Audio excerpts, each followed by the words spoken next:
vem comigo, ouvir a palavra de Deus, e terás a certeza contigo, que Jesus é o caminho dos céus. Olá, queridos irmãos, graça e paz, tudo bem com vocês? Mais uma vez o teu amigo, pastor Enoque Filho, dando uma passadinha aqui para trazer mais uma reflexão no quadro Mensagens que Edificam. Não sai daí não.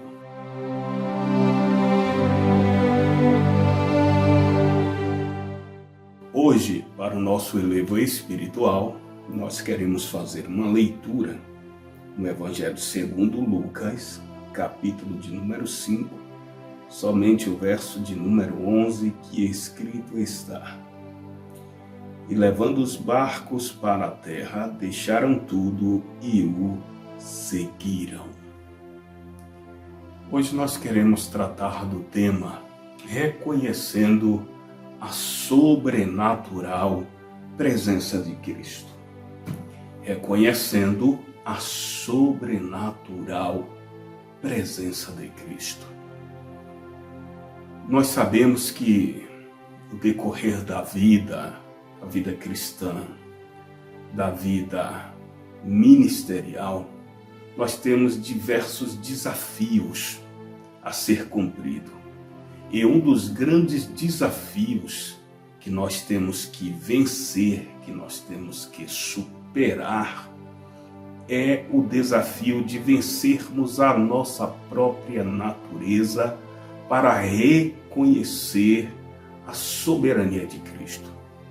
Quem nos ensinou isso foi o próprio Jesus, lá no Evangelho segundo Marcos, capítulo de número 8, verso de número 34. Ele nos ensina que o nosso pior inimigo não é demônios, não é o inferno, nem o chefe do inferno. Eu não quero dar moral a falar o nome dele. Jesus nos ensina que a nossa pior batalha e o nosso maior inimigo é a nossa própria natureza, quando ele diz: aquele que quiser vir após mim, negue-se a si mesmo, tome a sua cruz e siga-me.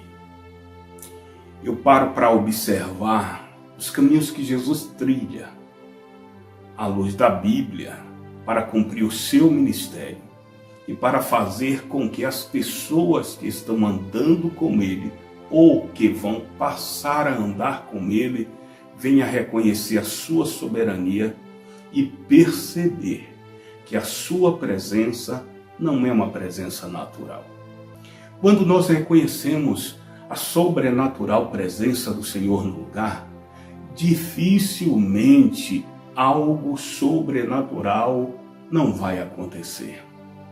Sempre que reconhecemos a sobrenatural presença de Jesus no ambiente, alguma coisa sobrenatural acontece.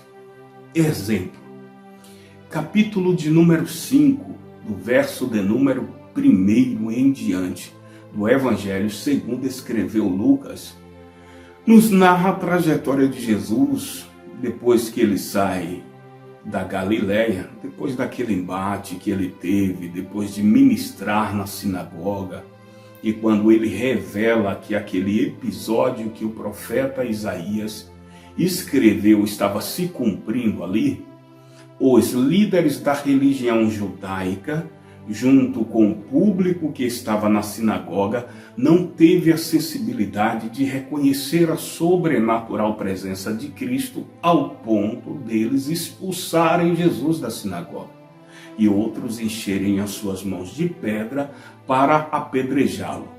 E quando ele vai se retirando, ele diz claramente que o profeta não tem honra senão na sua própria pátria. E ele segue caminho em direção a Cafarnaum. Chegando em Cafarnaum, ele adentra numa pequena aldeia de homens simples, pescadores. E naquele dia estava acontecendo um momento de muita tristeza. Alguns pescadores passaram a noite inteira lançando as redes junto ao lago da praia, e nada tinham apanhado. Jesus, como tem o desejo de passar aonde as coisas naturais não aconteceram da maneira que os homens queriam, e ele mesmo promove algumas circunstâncias para revelar o seu sobrenatural e a sua soberania por um propósito, ele desce para Cafarnaum. Não foi à toa que os pescadores não pegaram nada. Isso fazia parte de um propósito. Existem coisas em nossas vidas que não dão certo, às vezes do jeito que nós queremos, embora sejamos preparados naquela área, profissionalmente falando, pedagogicamente falando, ou ministerialmente. As coisas não vão do jeito que nós queremos, é porque existe uma intervenção divina para um propósito maior. Eu vou repetir, quando essas coisas acontecem, sendo você um escolhido de Deus, tudo isso coopera para o teu bem. Pois bem, Jesus andava pelas ruas de Genezaré, ali próximo ao lago de Galileia, que muitos chamam de Mar da Galileia, e não é propriamente um mar, é um lago.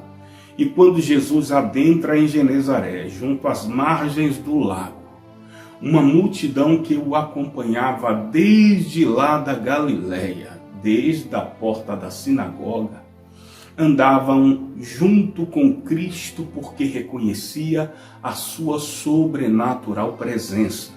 Já tinham presenciado milagres, multiplicação de pães, prodígios e sinais acontecendo. E quem não quer estar perto de um Cristo tão poderoso? Todos nós. E quando Jesus chega nas pequenas ruas de Genezaré, nas ruas curtas de Genezaré, ele procura um lugar para parar, para trazer mais um sermão, mais uma palavra de ensinamento, e ele não encontrou. Ele olha junto ao lago da praia, tem 2 barquinhos. Um dos barcos, a Bíblia nos diz o nome do proprietário. Era de Simão Pedro. Jesus se aproxima do barco. Quem estava próximo do barco tinha acabado de descer do barco porque nada tinha apanhado. O seu proprietário, Simão Pedro, junto com a sua equipe. Jesus entra no barco, pede ao próprio Simão que empurre para dentro da água, e de dentro do barco de Simão, eu falei de dentro do barco de Simão, ele começa a ministrar uma palavra para aquela multidão.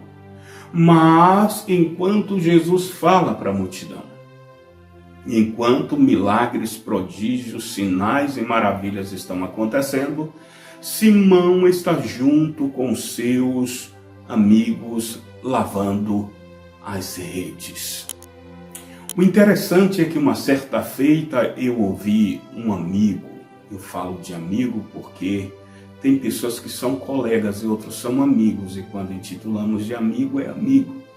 E esse amigo ministrava um sermão na congregação em que nós fazíamos parte e falava acerca de Pedro lavando as redes. E me parece que ele teve um lapso de informações, de conhecimento, não sei.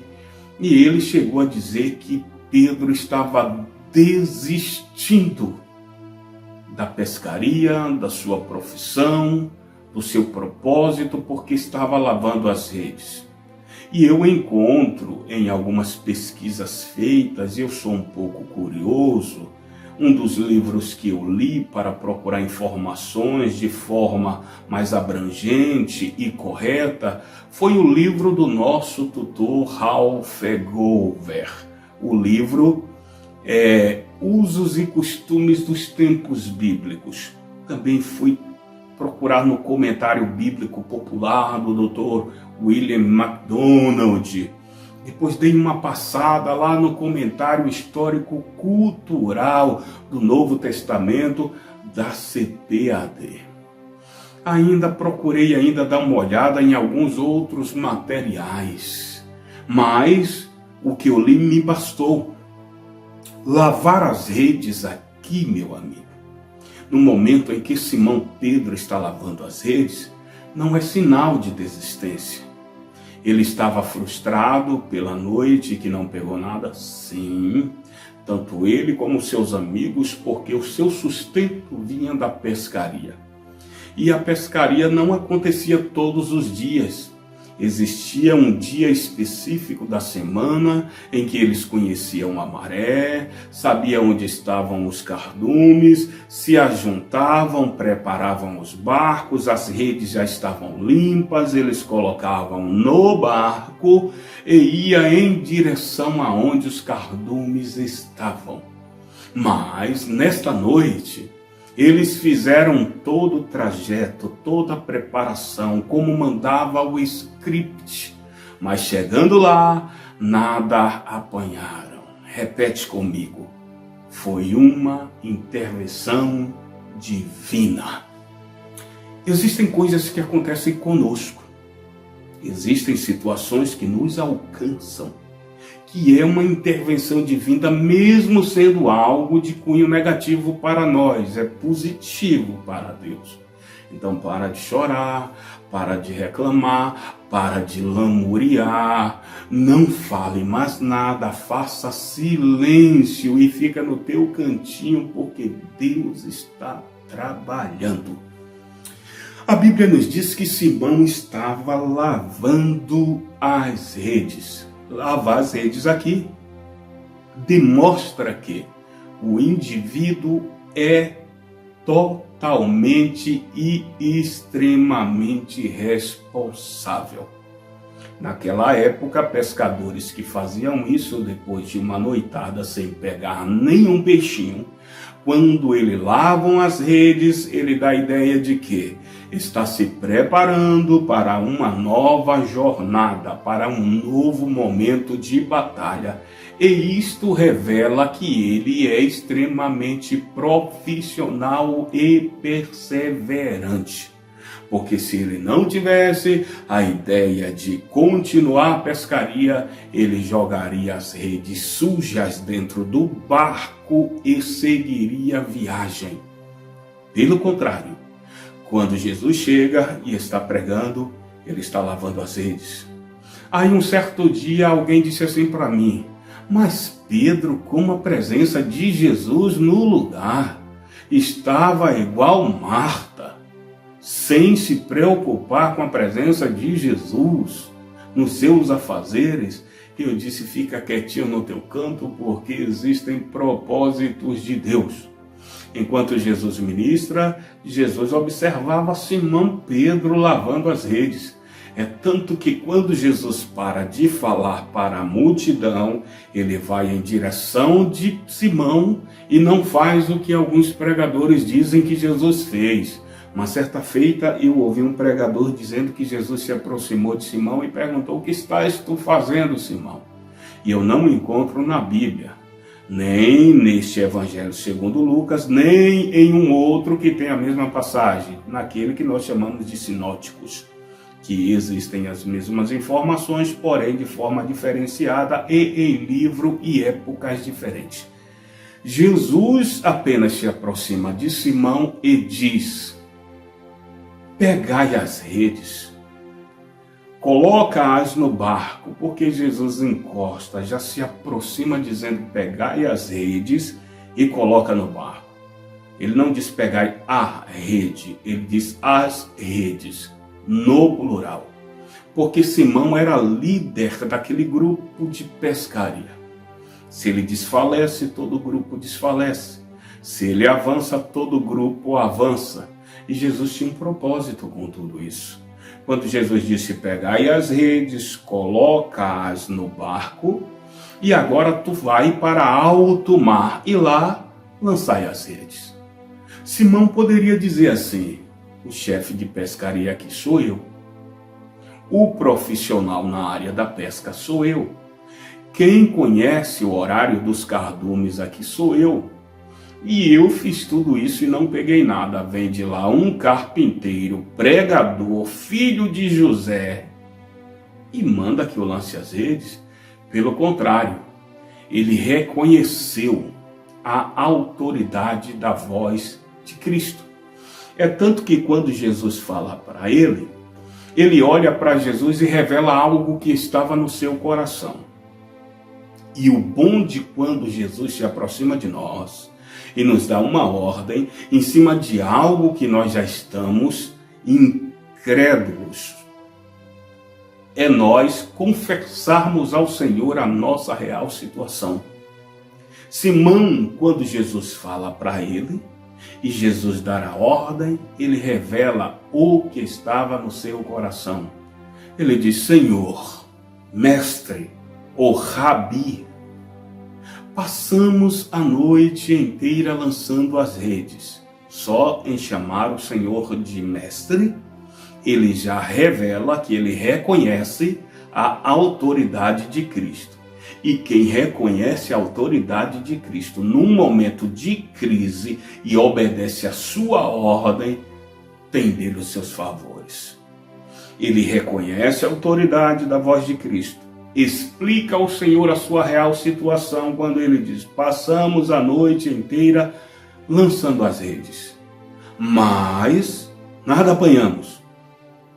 Mas já que tu ordenas, mestre, segundo a tua palavra, não é segundo o meu profissionalismo, observe que aqui Simão se despiu, se desarmou, jogou por terra o seu profissionalismo, abriu mão da sua capacidade para viver a ordem de Cristo. Na maioria das vezes nós estamos tomando tombos porque o Senhor está dizendo: desarma, meu filho. Tira isso, abaixa a guarda, minha filha. E nós estamos querendo fazer do nosso jeito. Simão nos dá uma grande lição. Ele abaixa a guarda, se desarma e acaba se despindo de si mesmo para viver a ordem de Cristo. Existe uma frase de um grande pregador norte-americano chamado Dwight Lyman Moody, que eu abraço, eu amo. Moody diz o seguinte: Deus não despede ninguém vazio, exceto aqueles que estão cheios de si mesmo. Simão se despiu de si, obedeceu o Senhor e logicamente que ele não iria o despedir vazio. E com todo o seu conhecimento, com todo o seu gabarito, com toda a sua experiência, ele se despiu dele, do seu conhecimento, e foi obedecer o que Jesus mandou.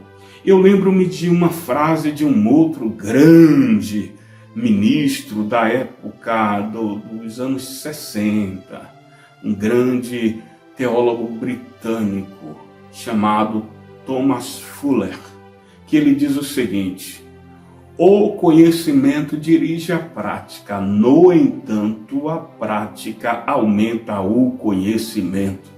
Mesmo assim, Simão se despiu do conhecimento e da prática e foi viver a fé. Tem momento que o conhecimento e a prática não vai nos levar a caminho algum. Somente a fé vai agregar valores e vai nos conduzir aos caminhos mais excelentes. Observe que ele estava na prática e no conhecimento acostumado a pescar junto ao lago da praia. Segundo Ralph Bover nos diz que a rede que Simão Pedro usava era aquela que nós chamamos de tarrafa. Só pegamos peixe no lugar raso. Ela não pega peixe em alto mar. O barco que eles usavam também era barco para lugares rasos. Era um barco de pescaria, mas era um barco doméstico. Não suportava a turbulência de alto mar. E nós sabemos por todas as histórias bíblicas que o alto mar, ou o lugar mais profundo da Galileia, era lugar de ventos fortes e turbulentos, e os discípulos já tinham enfrentado algumas batalhas ali. Por exemplo, barco quase indo a pique e eles clamando por Jesus que dormia na proa do barco. Mas quem chamou e deu a ordem conhece tudo, e tudo está sobre o seu comando e sobre o seu domínio. Quando Jesus manda que Simão ponha as redes no barco e vá para alto mar, ele estava mudando o curso e a rota da vida de Simão. Tem momentos que vai ser necessário o Senhor promover algumas mudanças no roteiro da nossa história, como fez com Simão, com um propósito definido. E daqui a pouquinho você vai entender que propósito é esse. Simão poderia dizer: Senhor, as minhas redes não pegam peixes em alto mar. O barco que nós temos vai a pique se eu lançá-lo em alto mar. Mas quem foi que mandou? Jesus. Ele pega as redes, põe no barco e segue a ordem de Cristo. Tem crentes, uma certa feita, aí eu ouvi um obreiro que recebeu uma ordem divina. Eu não digo que foi uma proposta do pastor da convenção, porque a obra não é de convenções, não é de homens, a obra é de Deus. Eu estava próximo a ele quando o pastor nos chama e diz assim para ele: eu tenho uma proposta para você. Eu preciso te mandar para o campo tal, porque você tem o perfil que a obra precisa no lugar. E aí ele foi analisar o campo, a situação, e depois ele disse para o pastor que não iria, porque ele não iria colocar a família dele a pique. E eu parei observando a situação e eu estava num campo muito difícil. E eu disse: meu Deus, eu fui para o lugar onde Deus me colocou e era terra seca. Eu fui cavar poços e Deus abençoou. Quando Deus está no controle, Ele faz um milagre acontecer. E o obreiro não foi, vidas estavam padecendo no lugar, e eu entendi que era uma pessoa que estava jogando as redes sujas no canto.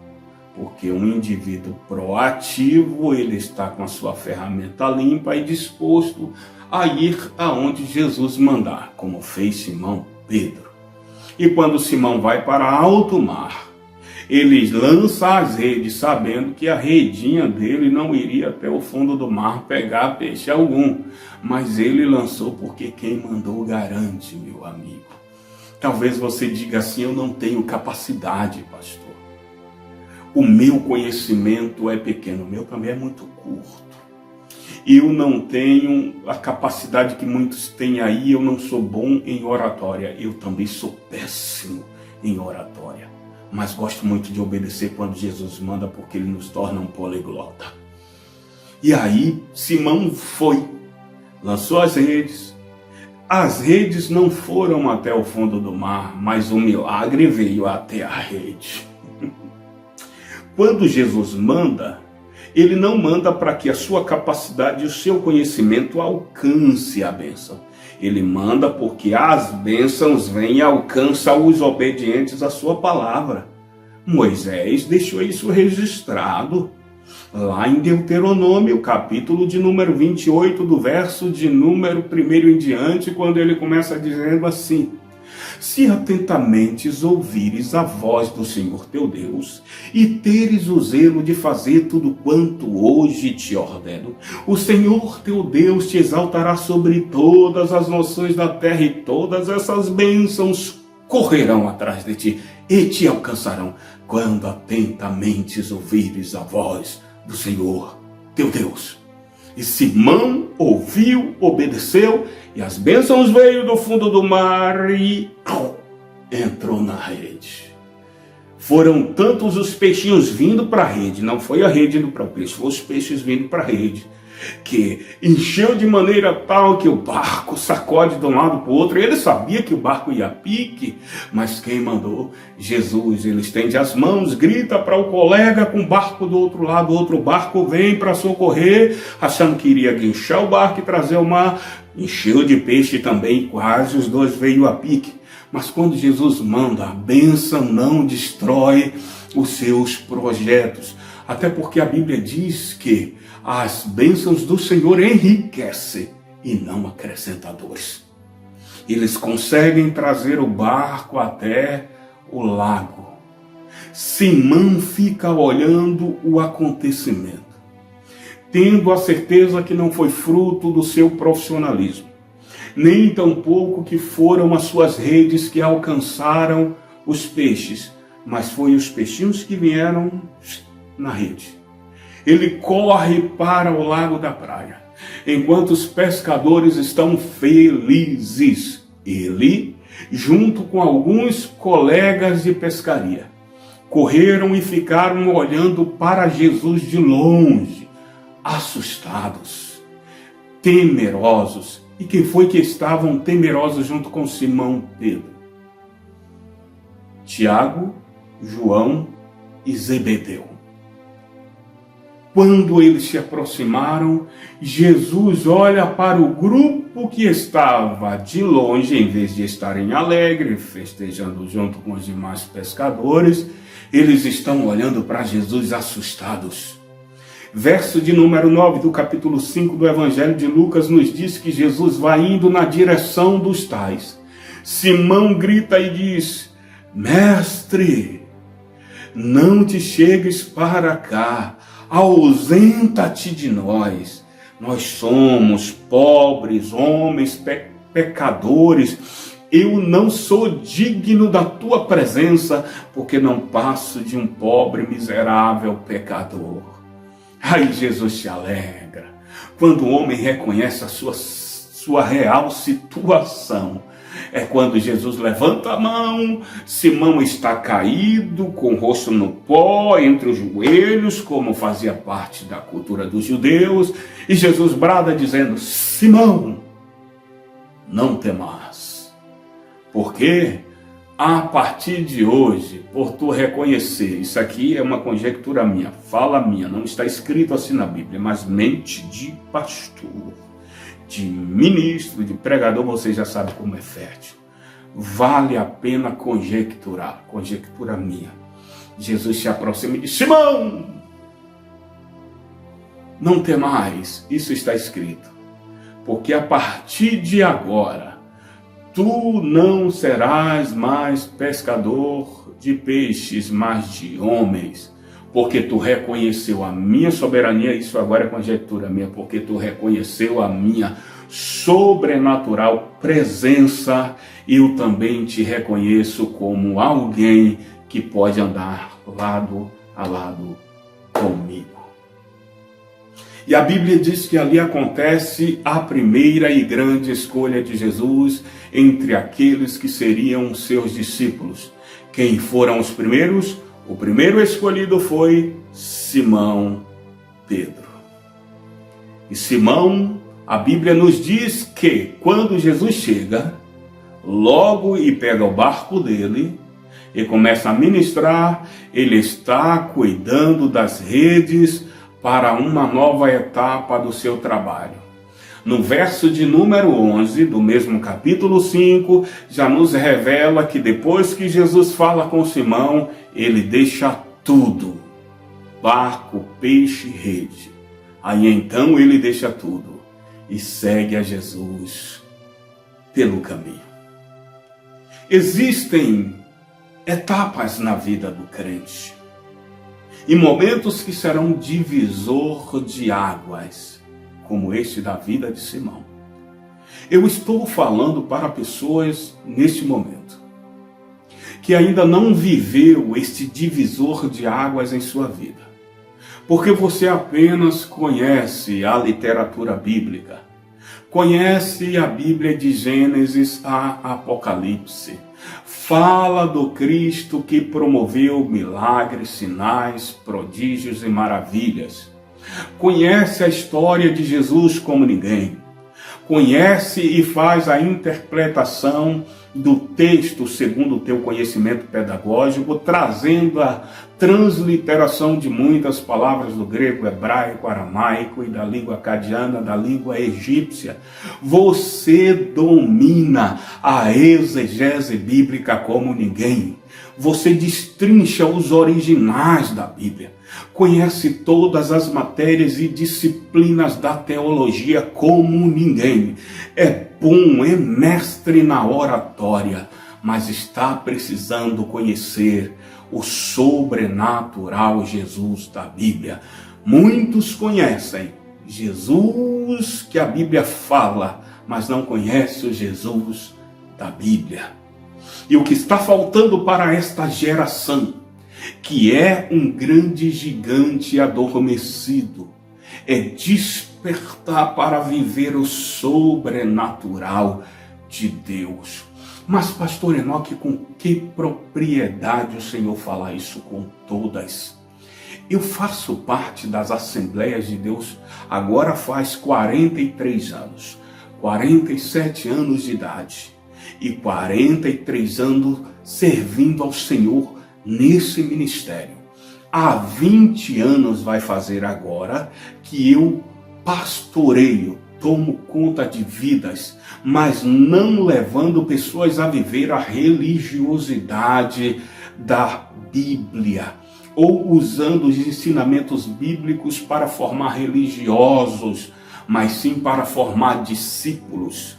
Eu sempre falo nos momentos de ensinamento e tenho prazer em citar o Evangelho segundo Mateus, capítulo de número 28, do verso 18 ao 20, quando Jesus, depois de ressuscitado, cheio da glória de Deus, ele se aproxima dos discípulos e revela algo muito profundo quando ele diz: foi-me dado todo o poder no céu e na terra. Ou seja, o Senhor está declarando para os discípulos: vocês estão perto de alguém que é totalmente sobrenatural. Todo o poder dos céus é poder sobrenatural. Na terra, poderes naturais. E Jesus estava dizendo: eu estou em duas dimensões, vivendo o sobrenatural e o natural, mas quero dividir com vocês este poder. Quando ele diz: ide e pregai o meu evangelho a toda criatura, batizando-as em nome do Pai, do Filho e do Espírito Santo. Só pode viver esta realidade quem vive o sobrenatural de Deus. Então, para vencermos hoje, queridos, todas as etapas da vida cristã com maturidade espiritual, nós precisamos sair do campo do natural e viver o sobrenatural de Deus, reconhecendo como Simão reconheceu que a presença de Jesus não é qualquer tipo de presença. E eu sinto esta presença aqui, neste momento em que estou trazendo esta reflexão para a tua alma, e te convido a viver este sobrenatural comigo.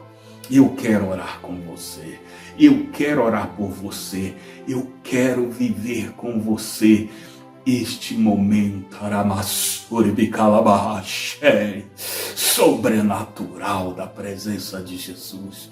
Vem orar comigo. Bendito Deus, Pai eterno e santo que está nos céus, aqui estou porque reconheço a tua sobrenatural presença. Aqui estou porque não estou falando de um Cristo que morreu para fazer história. Eu estou falando de um Cristo que morreu para mudar a nossa história.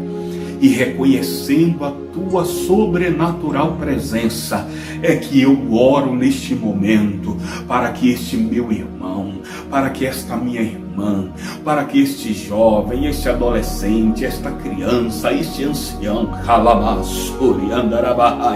receba a tua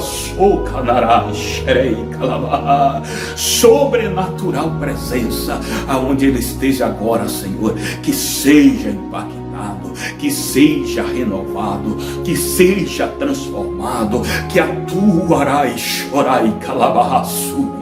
presença possa invadir agora este ambiente, aonde quer que eles estejam, que recebam, que sejam impactados, que sejam transformados transformado pela tua presença agora, em nome do Pai, do Filho e do Espírito Santo de Deus.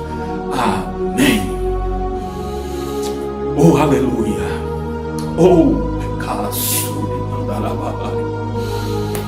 oh, bendito seja o Senhor, o dono da tua alma e da minha.